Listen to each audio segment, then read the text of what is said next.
महत्त्वाची मिनी विधानसभा निवडणूक म्हणजे या स्थानिक स्वराज्य संस्थांच्या निवडणूक आणि या निवडणुकांमध्ये उद्याचं भविष्य हे कार्यकर्त्यांचं ठरवलं जातं। ही कार्यकर्त्यांची निवडणूक या माध्यमातून प्रत्येक पक्षाचे कार्यकर्ते मोठे होत असतात आणि आपापल्या पक्षाला मदत करत असतात। मला आनंद वाटतो की अनेक इच्छुक होते, परंतु शेवटी शेवटच्या क्षणाला हिंदुत्वाची जाण आम्हा सगळ्यांना झाली आणि शेवटच्या रात्री शंभू महादेवाने कौल दिला आणि आम्ही सगळे एकत्र बसलो। संजय हरपळे असतील, संदीपराव हरपळे, भाजप सेनेचे लोक माझ्याकडे आले, रात्री बसलो आणि हेच तासामध्ये इतक्या खेळीमेळीच्या वातावरणामध्ये भारतीय जनता पक्ष आणि शिवसेनेची अधिकृत युती झाली। आता प्रोसेस त्याला म्हणतात, बऱ्याच लोकांनी फॉर्म भरलेले आहेत, पण आमचं जे काही ठरलेलं आहे त्याप्रमाणे सगळ्या उमेदवारांना सांगितलेलं आहे लार्जर इंटरेस्ट, पक्षाचे मोठे इंटरेस्टचे महत्त्वाचे आहेत आणि त्यामुळे कुठे मागे पुढे कुणाला बसावं लागेल, कुणाला सगळ्यांना चर्चा करून फॉर्म भरलेले आहेत। त्यामुळे तुमची कटकट फुटफूट न होता 21 तारखेला पूर्णपणे ताकदीने भाजप शिवसेनेच्या युतीचे उमेदवार संपूर्ण जाहीर होतील। हे जाहीर होत असताना भाजपचे आणि त्याचप्रमाणे शिवसेनेचे वरिष्ठ नेते सगळ्यांना ह्या सगळ्या कल्पना दिलेल्या आहेत। म्हणून मुद्दाम सांगतो, माननीय लाडके मुख्यमंत्री त्यांच्या कानावर हे टाकलेले देवाभाऊंचे, तिथून आमचे मुद्द्यांना मोहोळ ज्यांना पूर्ण पुण्याचं प्रभारी त्यांना ह्या सगळ्या गोष्टी सांगितलेल्या। आमचे दोनचे आमदार पूल राहुलदादा पूल त्यांना ही कल्पना दिलेली आहे। हे सगळं होत असताना आम्ही एकमेकांचे विरोधक होतो, संजय जगताप आणि विजय शिवतारे, पण आता महायुतीत आल्यानंतर एका घरात आहे, त्यांना देखील या सगळ्या गोष्टींची कल्पना देऊन सगळ्यांना विश्वासात घेऊन ती अप्रुव्हल घेऊन वरिष्ठ लोकांना सांगून कणखर आणि भक्कम युती झाली। 32च्या 32 सीट आणि नगराध्यक्ष महायुतीचा भाजप शिवसेनेचा होणार। आज युती झाली, तिथेच सगळे निकाल लागले। त्यामुळे काही लोक अति हुशार असतात आणि सगळ्यांनाच गंडवायला जातात आणि स्वतः गंडून असतात। आता अगदी तोच प्रकार इथे राष्ट्रवादीच्या बाबतीत झाला आहे। सगळ्यांना मूर्ख बनायला गेले आणि स्वतःच मूर्ख झाले। पुढे आता त्या निकालानंतर ते जाहीर होईल कशा पद्धतीने। शेवटी जनतेचा जो काही आवाज आहे, जनतेची कामं जी कोणी केली आहेत तर ती भाजप सेनेने केली। 118 कोटीची पाण्याची योजना असेल, देवामध्ये मंजूर केली। मुख्यमंत्री असताना मुख्यमंत्री पेयजल योजनेतून पुण्यावर भार नको, सगळे रोड, कचराडेपूरचं कॅफे, मंतरवाडी ते खरी मशीनचा 73 कोटीचा रस्ता, या गावातून सगळ्या बाजूला जाणार आहे। म्हणजे वडकीला जाणार असेल, सोलापूरला जाणार असेल, मांजरवाडला जाणार असेल,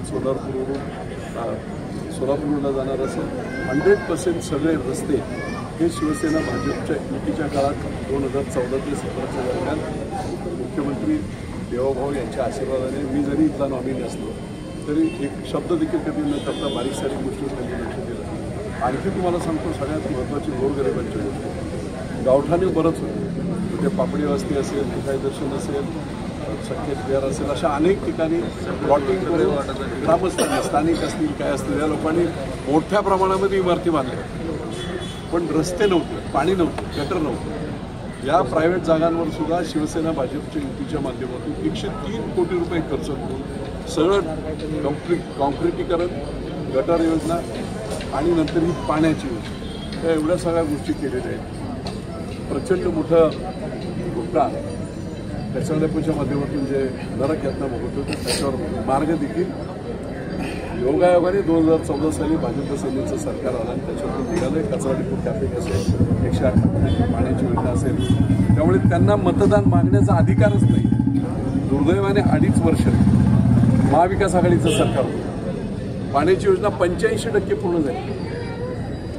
27 कोटी रुपये पुढचे पाहिजे होते पूर्ण करायला। 2.5 वर्षात 1 रुपया, एक खेळा लावला नाही, 1 रुपया दिला। बारामतीला एसटी स्टँड बांधायला 200 कोटी देऊ शकता, 4.5 लाख लोकांच्या घरात जाणाऱ्या पाण्याला तुम्ही 27 कोटी दिले, हे पाप केलेलं आहे। आणि मग धर्मसाहेबांनी सरकार बदललं आणि भाजप सेनेचं सरकार आलं। 1 महिन्याच्या आत मी मुख्यमंत्री एकनाथराव शिंदे यांना प्रसंगीत त्या प्रकल्पावर घेऊन आलो तो काही ठिकाणी की किती हाल आहेत बघा. 27 कोटी दिले नाही, 1 रुपया नाही दिला. त्यांनी इमिडिएट सासवडला जाहीर केलं 27 कोटी रुपये मी 8 दिवसाच्या आत देणार, जोरात तुम्ही काम सुरू करा. कॉन्ट्रॅक्टरला बोलवून त्यांच्याशी त्यांनी चर्चा केली आणि म्हणून 4.5 लाख घरांमध्ये पाणी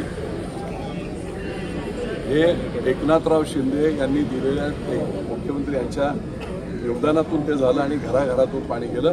त्याच्या पुढे त्यांनी मुख्यमंत्री असताना मी जेव्हा सांगितलं की 2011ची लोकसंख्या धरून ही डिझाईन झालेली होती, त्यामुळे आता इतकी लोकसंख्या वाढली आहे की 50 वर्षात वाढणारी लोकसंख्या आत्ताच झाली. मग ते म्हणे काय करायचं, तर म्हटलं ॲडिशनल आपल्याला पैसे लागतील. पुन्हा कॉर्पोरेशनला त्यांनी कॉर्पोरेशनला डायरेक्शन दिली आणि 100 कोटी रुपयाचा नवीन DPR केला आहे.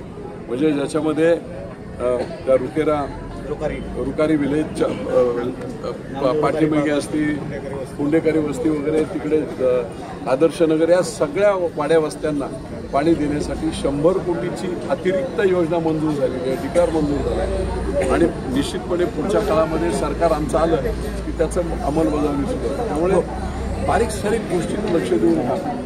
होणाऱ्या निवडणुकीमध्ये पालिका टॅक्स कायदा एका नगरपालिकेचा 1-2 गावांसाठी बदलता येत नव्हता, म्हणून पळवाट म्हणून आपण पुणे शहरातून 2 गाव बाजूला काढली नगरपालिका आणि त्याच्यामुळे टॅक्स या वरवंटा मोठा झाला होता. 12 पट टॅक्स होता.